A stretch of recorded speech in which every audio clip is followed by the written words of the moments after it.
రోజు రామగుండం ఏరియా 3 OC2లో జరిగిన ప్రమాదంలో సింగరేణి నిర్లక్ష్యం స్పష్టంగా కనబడతా ఉన్నది. సింగరేణి యాజమాన్యం యొక్క రక్షణ విభాగము నిర్లక్ష్యం కూడా స్పష్టంగా కనబడతా ఉన్నది. తరచుగా ప్రమాదాలు జరుగుతూ ఉన్నాయి.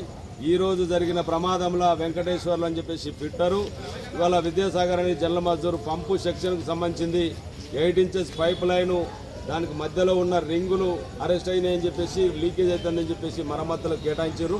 పక్కనే బెంచ్ ఉన్నది. మరి వర్షాకాలం సమీపిస్తున్నది, వర్షం కొడతా ఉన్నది. అయినప్పటికీ కూడా చట్టవిరుద్ధంగా పనులు కేటాయించి ఇలా వాళ్ళ కార్మికుల సావులకు బాధ్యులైన వాళ్ళను కఠినంగా శిక్షించాలి.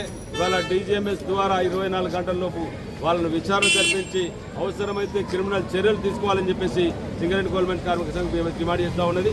జాతీయ అంతర్జాతీయ పరిణామాలు ఉన్నప్పటికీ కూడా ఇవాళ జాతీయ అంతర్జాతీయ మరి సేఫ్టీ ట్రైపార్టెడ్ సమావేశాలలో మనకు నియమ నిబంధనలు ఉన్నప్పటికీ కూడా ఆ నిబంధనలన్నింటి కూడా తుంగలు తొక్కి ఇవాళ సింగరేణి కార్మికుల చావుకు కారణమైన అధికారులపైన తక్షణమే చర్యలు తీసుకోవాలి.